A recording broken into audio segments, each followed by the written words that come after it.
بسم اللہ الرحمن الرحیم لإيلاف قریش إيلافهم رحلة الشتاء والصيف فليعبدوا رب هذا البيت الذي أطعمهم من جوع وآمنهم من خوف۔ گزشتہ صورت میں ابرہہ یعنی اصحاب فیل ہاتھی والوں کی ہلاکت اور تباہی کا واقعہ گزرا۔ اصحاب فیل کے واقعے کی عظمت کا یہ اثر تھا کہ مکہ کے قریش مختلف ملکوں کا بغرض تجارت سفر کرتے تھے اور رستے میں کوئی انہیں نقصان نہ پہنچاتا تھا، حالانکہ اس وقت دوسروں کے لیے کوئی سفر بھی ایسے خطرات سے خالی نہ تھا۔ اس صورت میں قریش کے انہی سفروں کا ذکر کر کے ان کو شکر نعمت کی طرف دعوت دی گئی ہے، یعنی اہم شرعی مضامین میں سے ایک مضمون نعمت الہیہ کے شکریہ میں عبادت بجا لانا ہے،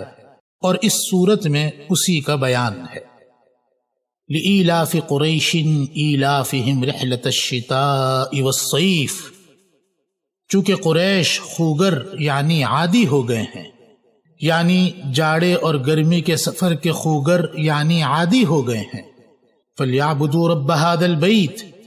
تو اس نعمت کے شکر میں ان کو چاہیے کہ اس خانہ کعبہ کے مالک کی عبادت کریں،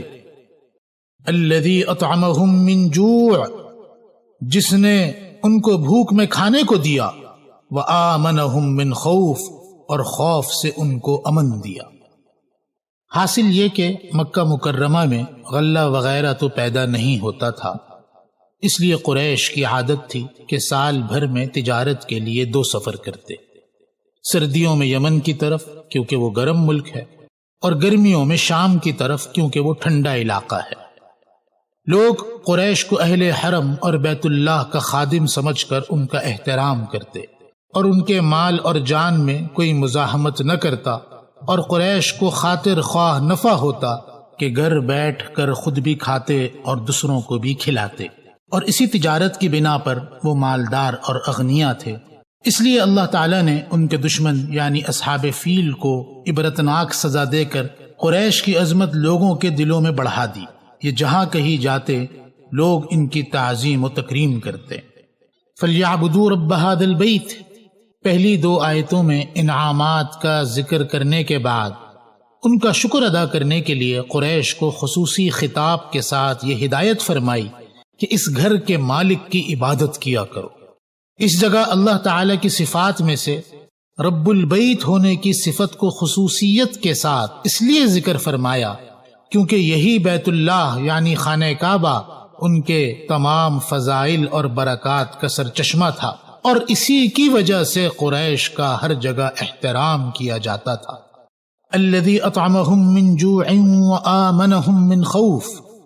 اس میں قریش مکہ کے لیے دنیا کی ان تمام عظیم نعمتوں کو جمع فرما دیا ہے جو انسان کے خوش عیش رہنے کے لیے ضروری ہیں۔ اطعمہم من جوع میں کھانے پینے کی ضروریات اور ہر قسم کا نفع اور فائدہ داخل ہے، اور آمنہم من خوف میں دشمنوں اور ڈاکوؤں کے خوف سے مامون ہونا بھی شامل ہے، سفر میں بھی اور حضر میں بھی۔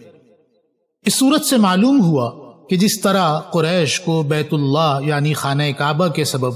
نعمتیں اور برکتیں حاصل تھیں، تو اگر کسی کو دین کے سبب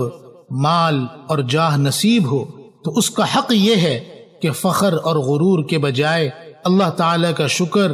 بندگی اور اطاعت کا خاص اہتمام کرے۔